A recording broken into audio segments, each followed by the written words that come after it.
Back here on WEEI Afternoons and straight to the guest line where we talk to Adam Schefter of ESPN. Adam is brought to you by your New England Chevy dealers, Together Let's Drive, and by Jeanne d'Arc Credit Union, tackling financial wellness since 1912. Stronger members, stronger communities. Learn more at jdcu.org. Adam Schefter, how you doing this week? Hey, Nick, Ted, what's going on, guys?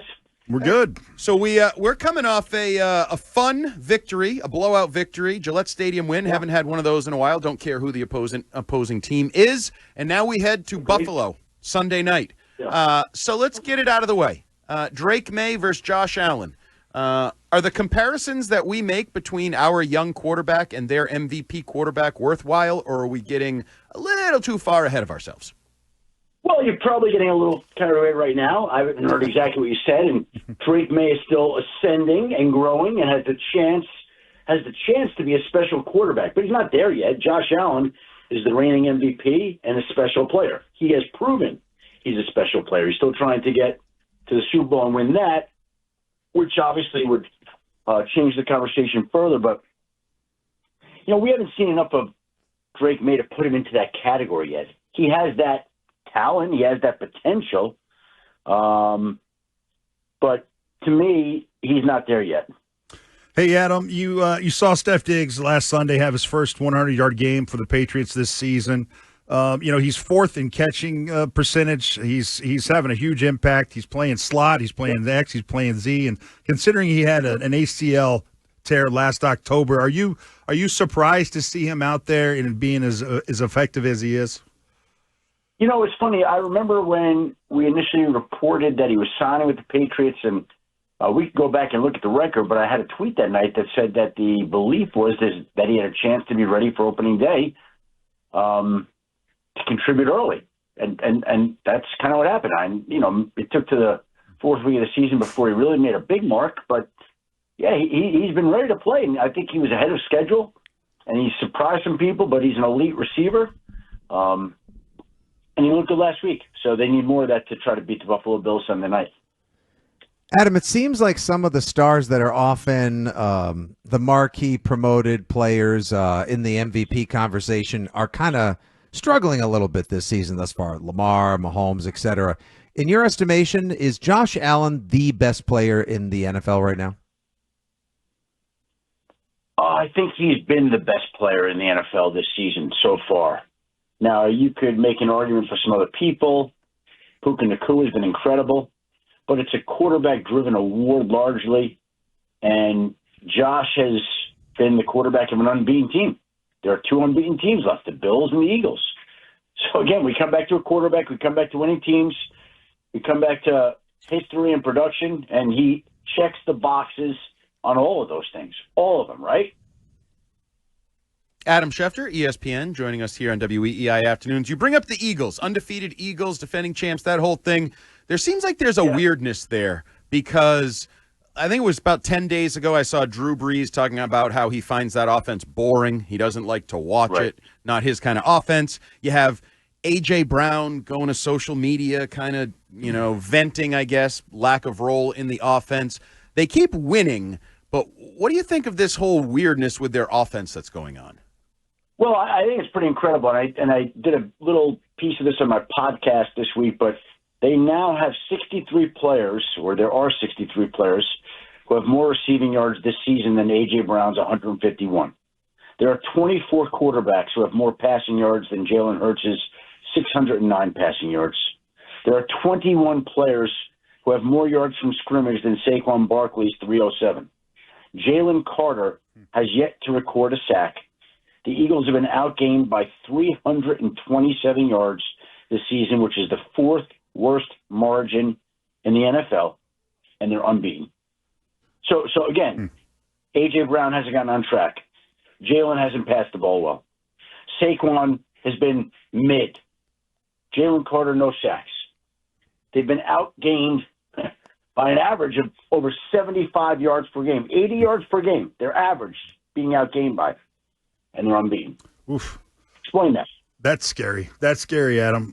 We talked last week a little bit about that Ravens-Chiefs matchup, and it was interesting to me that the Ravens were number one in points per game at like 37, and the Chiefs were way down the list at averaging only 20 points per game, and that was the exact score. The Chiefs 37, the Ravens 20. It was an opposite teams and they flipped that position. So you got the Ravens that are 1-3 right now. I think the teams that have started 1-3 have a 13.4% chance of making the playoffs. What do you think about that Ravens team? Will they figure some things out, or you think what's happening to them is just a flaw in the ointment in that defense, and they don't have a chance to get there this year? I think, look, they have such a strong track record that you always count on them bouncing back. But what I've seen through a quarter of the season has not been typical Ravens football. The defense has been outplayed. It's gotten out physical. They don't get turnovers. They make mistakes. They can't get key stops. They're not getting pressure. Like all the things that could go wrong for a football team that you don't want. That's what they've been doing. And it's just been very atypical. They've given up over 35 points per game each, or 3 of their first 4 games. That's already tied for a single season franchise record, and we're 4 games into the season. 4. So they're tracking to be amongst, if not the worst defensive team that we've ever seen for the Baltimore Ravens. That's how bad they've been. Wow. And the problem is now they got a lot of injuries. There were 10 players, 10 starters who either didn't play Sunday or who left the game with injury. Doesn't look like Lamar's playing this week. Doesn't look that way. Nandi Matabike, their franchise defense, he's out for the year with a neck injury. Roquan Smith's not playing. Like it doesn't feel right. Yeah. Now, the thing with their division is Cleveland's not going to run away with it. Cincinnati's not going to run away with it, and Pittsburgh is Pittsburgh. So we'll see. But so it's a substandard weak division right now. But yeah, right now it's not great. Speaking of the AFC North and teams that don't look great, the Cincinnati Bengals are a mess, and I think that's putting it kindly. The offensive line is a disaster. I mean, the defense, they've invested in premium positions, and now they don't have the quarterback to go with it.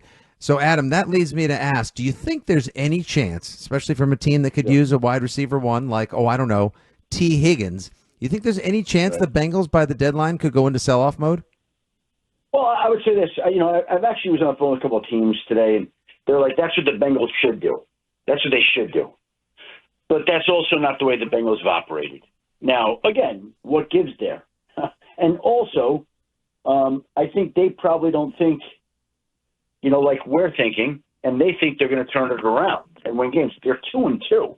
It feels like 0-4, and it feels like the worst team in football because the last 2 losses have been at Minnesota and at Denver, and they've been ugly. But they're probably thinking we're going to get this turned around. So, no, we're not trading our guys. But I can tell you that there are already other teams that are thinking, would they trade their guys, and just kind of monitoring things. Time now to get this week's Drake Take from Adam Schefter, presented by your New England Chevy dealers. Together, let's drive. Adam, we've seen a nice little uptick pretty much for 3 straight weeks here with the Patriots offense. If you kind of ignore the turnovers in the Steelers game, they moved the ball really well, made some plays. And I'm wondering, do you think that is Drake getting comfortable in Josh's offense, or do you think Josh might be getting more comfortable with this new age quarterback that he has that is a lot different than some of the guys he's had in the past? Or maybe it's a combination of both. I don't know if I've said this. Maybe I haven't. Forgive me if I have. But I'm in 2 fantasy football leagues, and the quarterback of both my teams and the quarterback of my daughter's fantasy football team is Drake Maye. So, the Schefters believe in Drake Maye, for the record.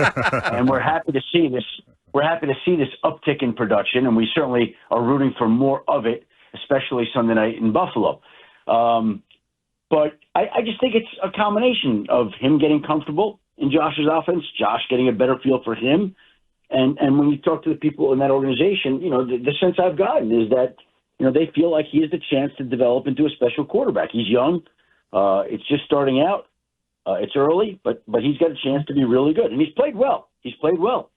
But he's got to keep building upon that and get better and better. And I do think Sunday night is one of these big stages that he'll have an opportunity to have every now and then. You know, the Patriots are like the designated 1 o'clock team, but they're on a Sunday night is a rare, maybe the only primetime game for them right now. And it's a chance for Drake Maye to show the whole country, hey, you're warranted to pick me up on both your fantasy teams. All right, Adam, thanks for joining us. Good luck to all the Schefter family fantasy football teams, because if they win, it means Drake Maye probably had a good night, and the Patriots fans will be happy. We're all in this together. We're all in this together. Absolutely. Love that. So are we all rooting for the Red Sox in Game 2 tonight as well? I'm not going to go that far, but we're all in Drake Maye. All right. All right, thanks, Adam. We'll talk to you next week. Thanks, guys. All right. See ya.